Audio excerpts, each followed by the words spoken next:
Welcome to the Rhonda Grant Show with your host, Rhonda Grant. If you believe that there is more to life than what you see right now, and you want to find out more, listen in as her guests share their journey and their extraordinary experiences. Now, here is your host, Rhonda Grant. Welcome. We are so pleased that you have joined us. It is here that we will uncover if my guest has had extraordinary discoveries in his life. The theme song for the Rhonda Grant Show is Sun on the Water, composed and performed by John Park Wheeler. My guest today is Eli Marcus, the Up Your Game speaker, co-publisher, and speakers of Expert Magazine and host of the Motivation Show podcast. Join me in welcoming Eli Marcus. Hello, Eli. Rhonda, I am very excited to be here, and I can't wait to help your listeners up their game. Oh, thank you. This is going to be fun. So tell me, how did you transform your life from being painfully shy to going after your dreams? Well, that's a great question, Rhonda. You know, when I grew up, I definitely was the kid in the back of the class who didn't want the teacher to call on me. So I was hiding. And yes. Boy, I was anxious and I was sweating and my heart was racing. And the teacher didn't even call on me and I was already nervous. And that's how much I hated to be in the spotlight. So what I realized is that the kids in front of the class who weren't hiding, who actually were anxious for the teacher to call on them, they seemed to be having all the fun. Yes. And at some point, I guess it got to me where I said, it has to change. And so I started going to every bookstore I can possibly go to and started picking up every self-help book, read them all. And then I started to observe some of the people I admired most, a lot of the comedians of the day, the Don Rickles who were outrageous, you know, the Robin Williams and the Groucho Marxes and the Jerry Lewises. And I said, boy, not only do they seem to be having fun, but everybody that watches them seems to be having fun. Yes. They're popular. And so I started to kind of mimic them a little bit and realized that the label that I gave myself and others gave me did not have to be a permanent label. For sure. I remember being so shy in high school that I would not try out for anything. And I wanted to. I was good at sports. I was good at a lot of things, but it's the same as you. My nervousness kept me from taking part. So how did you go from being nervous and being shy to becoming a top salesperson? Well, you know, when I read books like The Power of Positive Thinking, and I follow mentors like Norman Vincent Peale, who says that if you face your fears, the death of fear is certain. And then years later, I read a book called Feel the Fear and Do It Anyway by Dr. Susan Jeffers, who I then had actually give a seminar for me. I actually flew her to New York City from California to do a seminar. Now, if you think about the title of that book, Feel the Fear and Do It Anyway, right? Even if you don't read the book, what you learned from that title is that it's okay to actually have the fear. What's not okay is to not do something because of the fear. So the idea is feel the fear, acknowledge the fear, accept the fear, but just do it anyway. Because the only way you're going to outgrow that fear is to consistently do it and then find out that your worst nightmare, which is dying or whatever, is just never coming to pass. It's just a myth that you tell yourself. So what's the worst that can possibly happen? And by constantly confronting your fear, you realize, you know something, this isn't as bad as I made it out to be. Mm-hmm. And because we don't share those feelings, we don't realize that other people are having those feelings. They reach some place within themselves, I think, in order to take action or do some public speaking or whatever. Do you feel that way? Well, here's my theory, that first of all, doing nothing is actually failing. And that's when people start to realize that doing nothing is not a safety net. It does not mean that you're avoiding embarrassment and avoiding loss and avoiding fear. You're doing the exact opposite because you're not in the game. And if you're not in the game, you're never going to succeed. So when you think about how good you were in sports, I actually was one of the best baseball players in New York City at one time, but I allowed the fear to get to me. And because of that, I look back now with some regret. And I can only imagine what would have happened if I had those fears under control, knew how to deal with them, how to mentor, how to coach, had some philosophy to help me overcome it, learned how to meditate, learned how to change, my energy every time that negative thought came to my mind, learned how to think more positive. Things would have changed, drastically would have changed. So it is not a safety net to sit back and not want the teacher to call on you, not to get into the game, not to want to have the ball hit to you. When the ball was being hit to me, my first thought is, what if I drop it? Now, guess what happens when you think that way, Rhonda? Yeah. You drop the ball. Exactly. It's a self-fulfilling prophecy. It is. Because the mind will gravitate to exactly what your thoughts are. And there's something called a reticular activating system in the mind, which means every thought that you have in your mind pulls your body and the chemicals that are, creating all this, action in yourself. It gravitates exactly to the way you think. So if you think lack, you get lack. If you think good, you get good things. It's the law of attraction. It's the same theory of the law of attraction. Mm-hmm. And what I found out that made a difference for me is that the feeling in your body of nervousness and excitement are the exact same thing. And it depends on what you label it as. So if you're always labeling it as fear, I'm dreading, I don't want to do it, then you're crippling yourself. And when you see it as excitement, that's a forward moving motion, isn't it?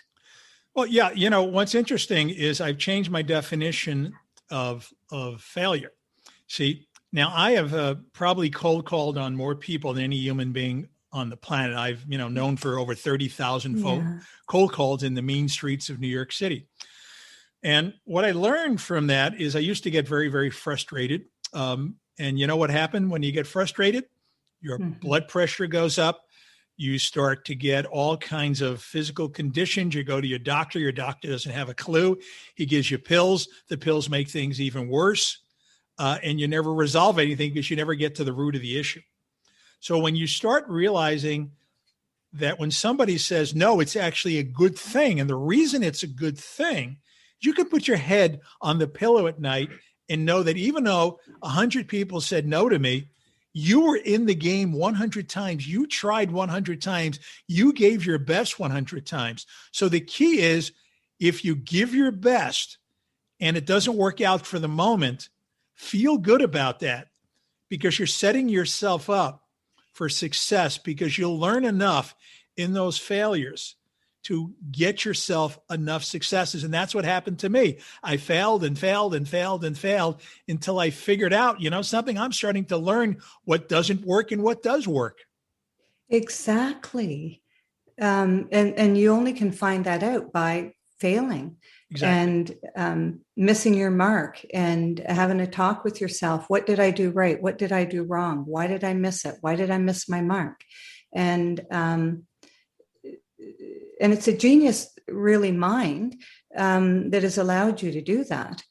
I remember doing the same thing. I'd have a conversation in sales with somebody. And on my drive home, I would think, what did I do right? And most importantly, what did I do wrong? And what do I want to take out of my script? What do I not want to talk to someone about in that situation again? And it helps it's self-development. Yeah. Muhammad Ali famously said, it's not how many times you get knocked down to the canvas, but it's how many times I got up. That's the key. So many people are dwelling on the failure. They're dwelling on a name that somebody called them when they were 10 years old, a label that they were given. Kids are cruel to each other when we grow up, we say nasty things. Some people never forget that. They have rabbit ears. So it's the people who are successful who don't buy into those myths, who don't buy into the myths that not only other people told them when they were a kid or their parents told them, or they told themselves.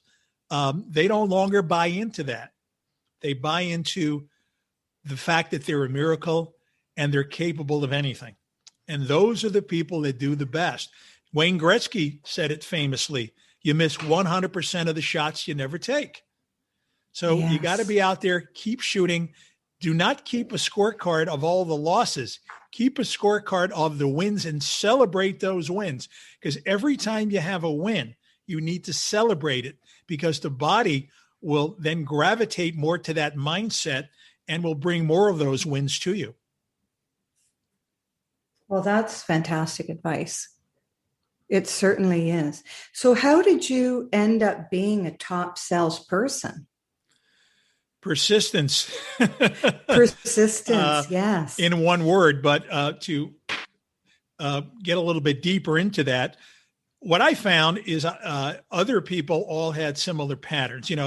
I started working for the United States Chamber of Commerce, selling memberships into the organization. And there was over 500 salespeople, and I was the youngest one in the entire country. And I noticed that most of them seemed to, when they hit a certain goal, they slacked off. They went to a lunch, they stood a little longer, they had the extra martini. That's back in the old 3 martini lunch days. Yes. Remember those good old days? Yes. So, but I was the kind of guy that always worked through, because I realized now I got an extra hour and a half on everybody.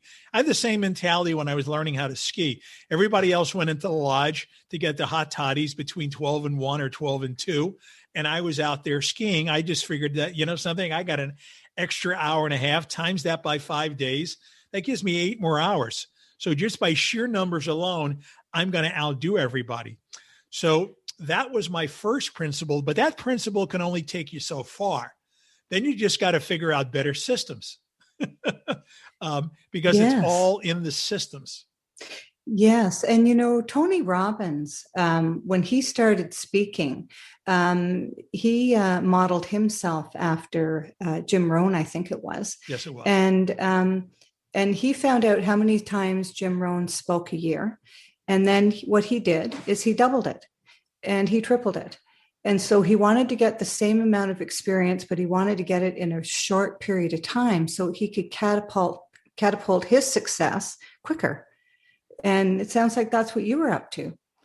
Yeah, there's nothing like playing the law of averages. If you're a salesperson and you're in real estate and you call on 50 people in a month, say your average is, to get 20% of those people, you're going to have 10 sales. What if you call 100 people? You have the same average as 20%. Now you got 20 sales. It's very simple math. People are looking for this so-called thing called the secret. They're looking for these miracles, right? Mm-hmm. They take courses and they think the course somehow is going to do the work for them. No, you got to do the work. The course is just going to give you the blueprints.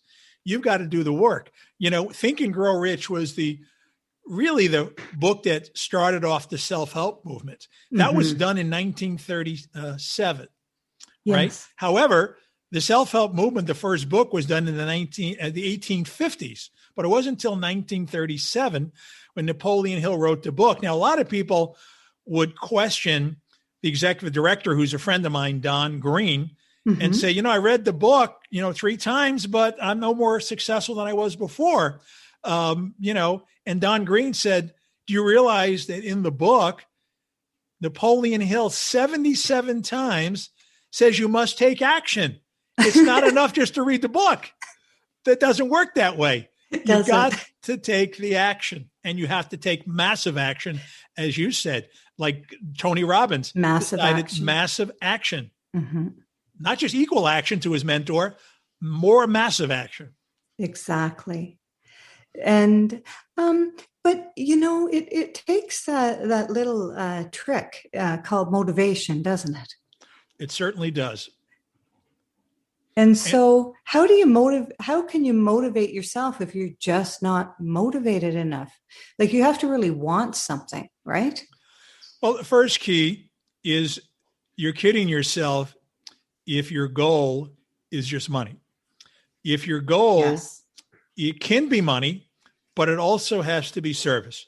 It also has to be something that you're passionate about.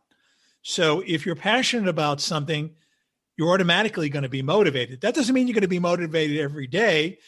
And that's why you need a little help from your friends. Why does every great athlete, every great movie star all have handlers and coaches? Now, the skeptical person would say, well, they can afford it. They're billionaires or millionaires. That doesn't mean that you have to be a billionaire or a millionaire to have a coach or a mentor or somebody to oversee you who will keep you honest. So we need those kind of people around us. And we can also get that by listening to audio tapes, reading books, listening to podcasts. And it's a choice. You can either watch another Sex and the City rerun, or you can get on and listen to my podcast for a half an hour, or any one of 1,000 other similar podcasts. Exactly. And your podcast, I love your podcast. You have such incredible energy. They're just so exciting. Thank you. You're welcome. And that's because I surround myself and interview people that fascinate me and excite me. They give me answers to things that I need to know about. For instance, my latest interview is with the world's greatest daredevil from the Flying Wallender family, Nick Wallenda, who walked over Times Square, over this little thing called, a couple of rocks called the Grand Canyon, Oh, and my this goodness. little tiny little waterfall called Niagara Falls. Now, talk about a fearless person. And he wrote a book about fear. So now I have been fear-based, as are most human beings, if not all of us. We're fear-based to some degree, whether we realize it or not. It's probably somewhere in our subconscious, even if we don't think it's there. And so I wanted to learn about fear. How do I overcome this thing that's been plaguing me my whole life? So I said, let me go out and talk to the most fearless person on the planet, Nick Wallenda. Yes. Well, and we have this instinct called self-preservation. And so he's a real daredevil. I mean, I got goosebumps listening to you tell me what he was going to do. I didn't even have to look at him doing it. And it scared me. Yeah. And the interesting thing is, when I ask him, how do you stand over a 1.5-inch wire, or however thick that wire is, over the Grand Canyon without a safety net, knowing there is literally one mistake and you're done. And he basically said that he visualizes himself in practice, not standing over a Grand Canyon necessarily, but he just visualizes himself standing over, a 3-foot, thing. Mm-hmm. And so when he's over the Grand Canyon, it's no different than he's over the 3-foot thing, which he's done thousands and thousands of times. And he doesn't allow the luxury, or the non-luxury, I should say, of a negative thought to seep in. And he doesn't allow himself to say, what if I don't succeed? That never enters his mind. He's trained himself to say over and over again, I got this, I got this, I got this. Fantastic. That's just wonderful. So when we talked previous, one of the very interesting things that you said to me is encourage your own destiny. Can you explain what you meant by that? Well, first of all, you either allow things to happen or you make things happen. That's the way life is. You're either the kind of person who lets things happen to them, or you make things happen. Now, if you let things happen to them, once again, you've made a decision. You may think that you've played it safe, but you've made a decision. You've made a decision not to set a goal, not to go after something because you're undecided, you're fearful. You think you're playing it safe, but you're not, because the days go by, the months go by, the years go by, and you only have one thing. You have regret. You look back and you realize all these years have gone by and you're no different than you were 10 years ago. So Two things you need to do. You need to write things down, concrete them. Because when you write something down, you hold yourself accountable. You cannot hold yourself accountable for just a thought. Thoughts are fleeting. But when you write something down and you have to look at it over and over again, you're holding yourself responsible or even making yourself feel guilty, which is a good thing. Make yourself feel a little guilty if you haven't gotten it done. The second thing you do is you need to have visualization. So you need to literally draw it out, even if it's a stick figure. And I go back to a football player. His name was Bo Eason. And Bo Eason did not fit the prototype of an NFL, National Football League cornerback playing defense. He wasn't the fastest guy. He wasn't the tallest guy. He wasn't the best physique guy. But what he had is the best mind. And he had a plan and he had a vision. And when he was 8 or 9 years old, he drew himself knocking footballs down to the ground. Nobody could catch a football while he was there. And he kept looking at that and visualizing it. And he kept saying to himself over and over again, no one can catch a pass. I'm a great defender.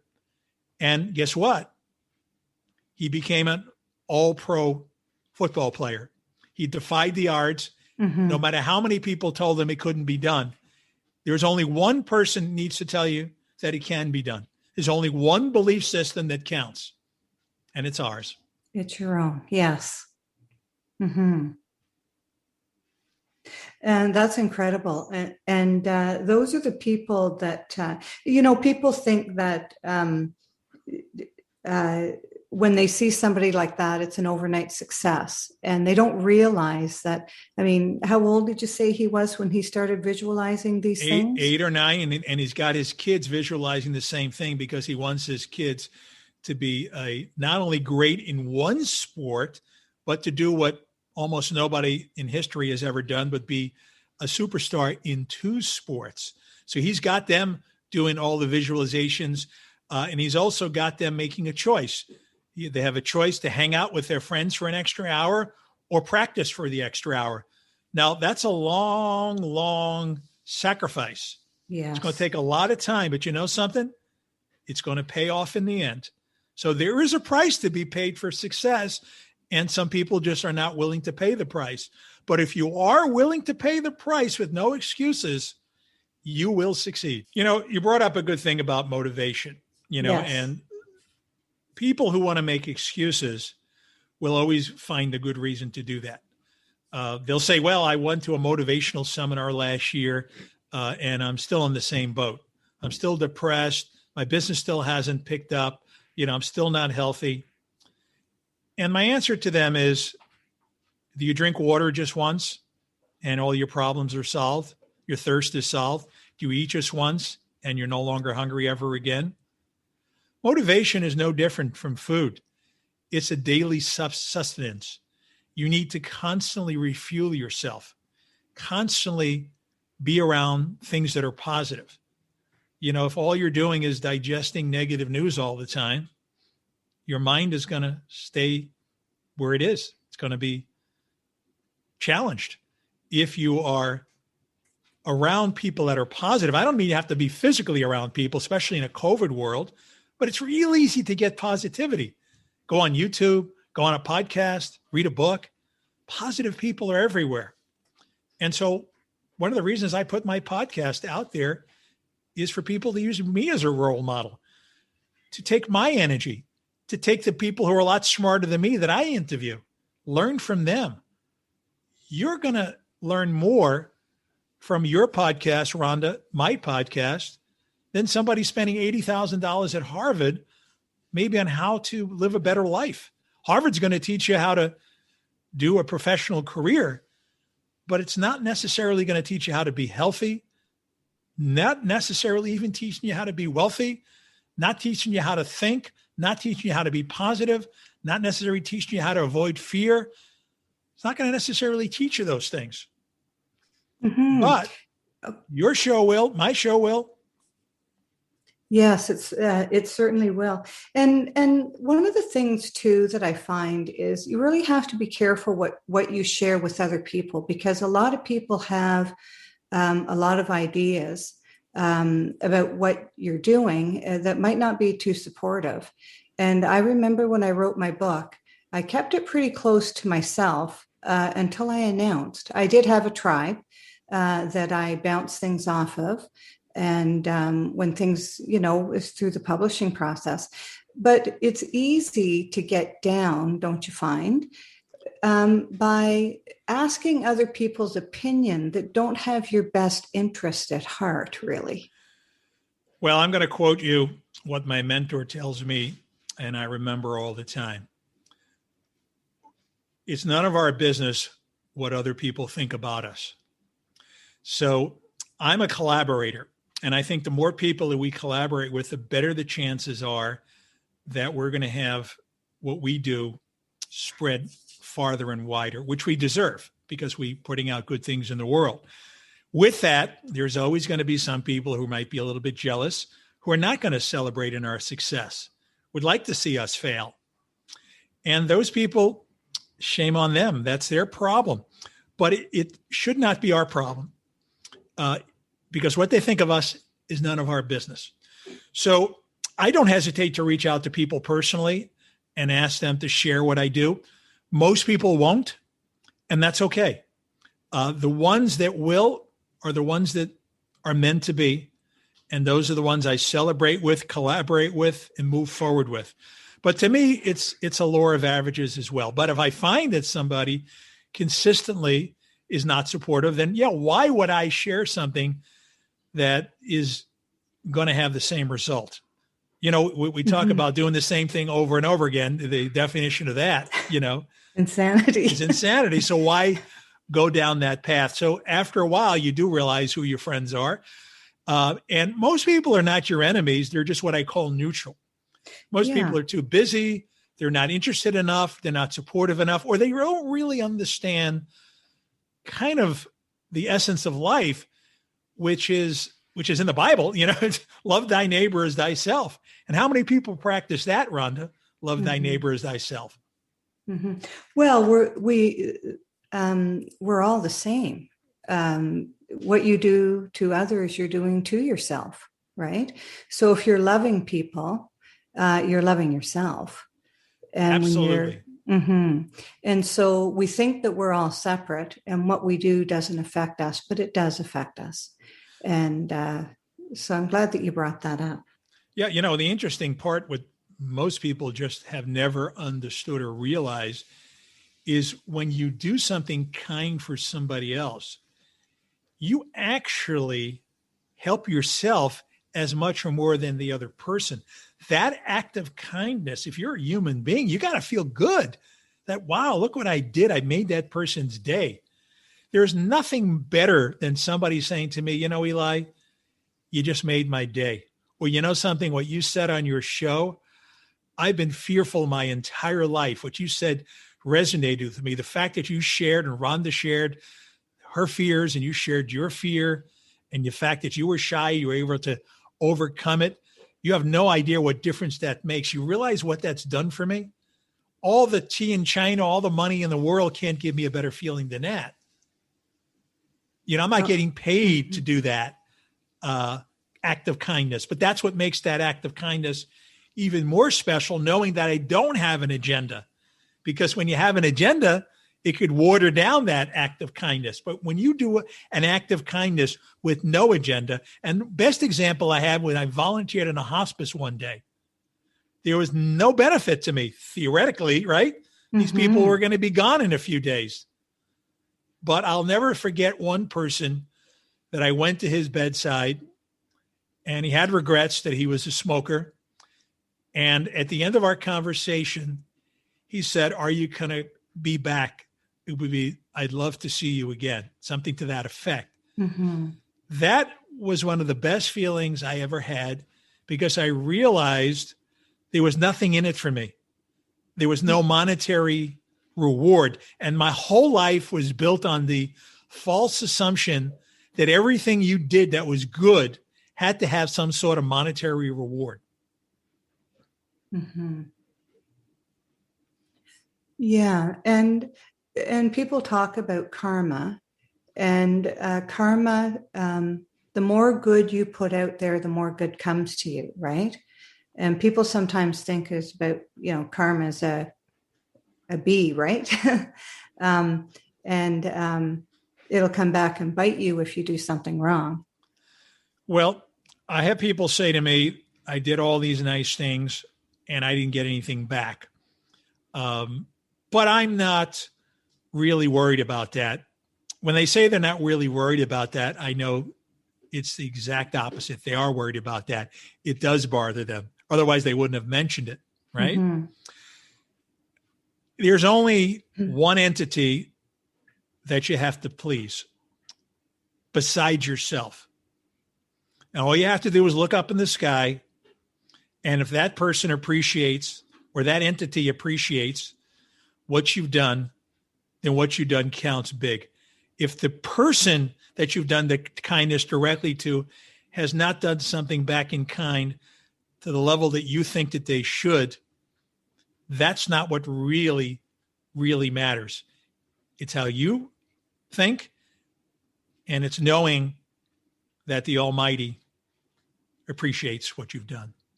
Mm-hmm. Well, and I find that with me is that I love the feeling that I get when I help somebody. That's my gift back to me, is when you're helping somebody. And I find that, people who seem to be a little bit unfriendly are the people that need your kindness the most. That's very well said. Wow, that is powerful. If you can take somebody to the point that you can turn them around to them to say, something, there are people who will literally tell you, and I don't even think I deserved your kindness because I don't think I was as receptive as I should have been. But I realized that you stuck with me. I realized that you were there despite it. That's a great feeling to know that you made a difference for somebody. But you're right. Those very people who seemingly don't respond well are the ones that need it the most, and the ones where I think you'll be the most blessed if you can get them to, stick in with them. Because that really shows that you have no agenda. And that really shows an act of kindness. Mm-hmm. Simple act of kindness. Yeah. We call it simple, but you don't know. I mean, acts of kindness is so far outreaching. You are kind to a woman who has children at home, and she remembers that kindness. She's kinder to her children. They then have children and they're kind to their children. It's a whole generational thing. It can be. And I think that if we exercise kindness towards others every single day, that our whole world would be so much better. Well, Rhonda, I'm going to tell you a quick story, if I may. And yes, I just heard this story this morning on a webinar that I was on. And basically what it was there was a patient that was seemingly having a heart attack. They took the patient into the ambulance. Somebody was in the ambulance telling the patient that, something, you're actually doing pretty well. You're looking good. You're going to get through this. Don't worry. You're in good hands. You're in the best hospital. We're there for you. You need us. We're just a few inches away. That person miraculously was admitted into the hospital. The doctor said, something? We don't see any problems in your EKG. We take all these other tests. You're fine. Think about the difference between somebody being in the ambulance with you, calming you down, versus the average experience, which is all you're thinking about is, oh my God, am I going to die? Mm-hmm. And nobody's there to comfort you. They're just rushing you into the hospital. And the more they rush you, the more you start feeling palpitations, the more your blood pressure rises, the more your heart attack maybe sets in or gets worse. Think about the difference. just in a little bit of kindness.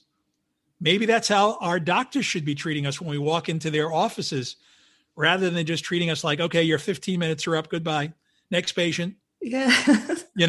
Yes. Exactly. So what extraordinary discovery have you made in your life, Eli? Well, I think the extraordinary discovery that I've made is that there's only one currency that really counts at the end of the day, and that's time. Yes. We spend our whole lives chasing money, and then there's the old expression, we chase the money only to pay the money out in fixing our health. And that happens to so many people. Mm-hmm. Why does everybody get some form of disease or another? Why is there so much heart attacks? Why is there so much cancer? Why is there so many other ailments? What are we focused on? How are we balanced? What really counts? Have we written those down? Have we thought about them critically? And it's taken me decades longer than it should have to realize there's only a handful of critical things in this life. Critical thing number one is you've got to stay healthy above everything else. If you're not healthy and you're not guarding your health, you can't be there for other people. Number two is you have to put out as much love as possible. Now, it comes easier for women than it probably comes for men. Men are taught to be gruffer and tougher and don't show their emotions. Men that show their love are men that are a lot healthier, live a lot longer, live a lot happier. So you got to love hard. And you got to, as I said before, if you're struggling to find out what your purpose is on this life, write down the things that you think about most. Write down the things that you're happier when you're around most. Is it sports? Is it theater? Is it decorating? Is it building houses like you do? If you are happy doing those things or thinking about those things or learning about those things, then why not do that maybe as a profession? So it's taken me a long time to realize health number one, love as much as you can. We talked about kindness, and be kind without an agenda. Just be kind because it's the right thing to do. And then go out and do the thing that you love most and let the money follow. Don't even worry about the money. It will follow if you follow your passion. And one thing you don't want to do in your life is to have your dreams end up where most dreams end up. You know where most dreams end up, Rhonda? Some of them, unfortunately, end up in your thoughts right before you die. Regret. Well, they end up in the cemetery with you. They leave. They're gone. They're no longer there because you never fulfilled them. So look back on your life. Think of yourself towards the end of your life, not trying to be morbid, but actually this is a great role play. And think about what you might regret most if you don't do it right now. And the other thought is, I go back to Yoda from Star Wars. Yes. One of his famous sayings, do or do not. There is no try.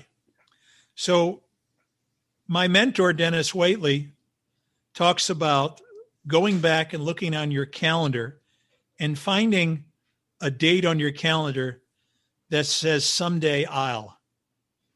There is no someday on the calendar. There is no someday I'll. If you're going to do something, you do it right now. If you're going to stop smoking, you don't tell yourself, this is my last day of smoking. If you're going to change your diet, you don't say just one more ice cream cone. You do it right now.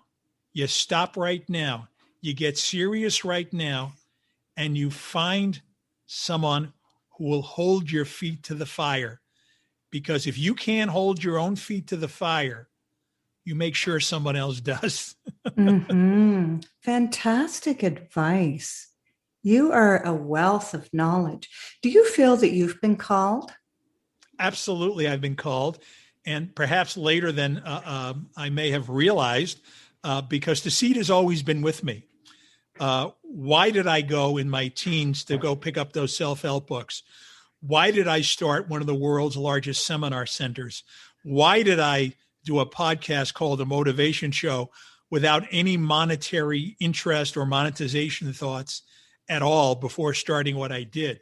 Why did I do all these things? Mm-hmm. Apparently, I've been called to make a difference, to help people to find shortcuts that maybe I didn't find, to help people maybe not wait 30 years like I did to figure certain things out. Maybe people can do it without suffering as much as they have or are. Maybe there are better ways. There are better ways.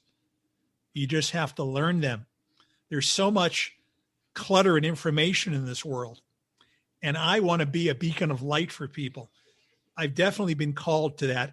I know one thing I've not been called for, and that is go out, make a lot of money, overeat, overdrink, and be a narcissist. I know I wasn't called to do that. And I know that's not fulfilling. No. So I know the opposite is far more fulfilling. Yes. Do unto others as you would like done to yourself. And as Gandhi says, his famous saying is, be the change in the world that you want to see. Exactly. In others. Such great advice. Well, you certainly are a beacon of light. You've let the audience know many things that they can go back and listen to this podcast over and over again, because you've just imparted with the audience lots of teaching strategies here for them to, if they're worried about making that step, today might be that day that they're going to do it because they've listened to you. So I thank you so much for your brilliance, your articulation, and delivering the messages home time and time again during our talk. It was fantastic. I thank you so much. If somebody wanted to reach you or listen to your podcast, how would they do that? Well, they can go on my website, elimarcussuccess.com. That's Eli, that's E-L-I, Marcus, M-A-R-C-U-S, success.com. Or they can listen to me literally on any podcast listening platform, whether it's iHeart, iTunes, Spotify, Google Podcasts, or the organization that you and I are members of. You can listen to me on C-Suite Radio. That's C-Suite Radio. Mm-hmm. Well, there you have it. And I would like to thank you very much, Eli, for spending time with us today. I've so enjoyed it. And you're just a pleasure to listen to and to talk to. So I thank you so much. Thank you, Rhonda. It takes one to know one. You are a spiritual warrior. I admire you. Thank you so much. This is Rhonda Grant with The Rhonda Grant Show, author of Magical Forces Within, Extraordinary Discoveries in an Ordinary Life, inviting you to look for the magical forces within yourself today and every day. Thank you so much for joining us. Thanks for tuning in to The Rhonda Grant Show with your host, Rhonda Grant. If you would like to find out more information about Rhonda and her upcoming guests and the work that she does, go to her website, rhondagrantauthor.com. That's rhondagrantauthor.com.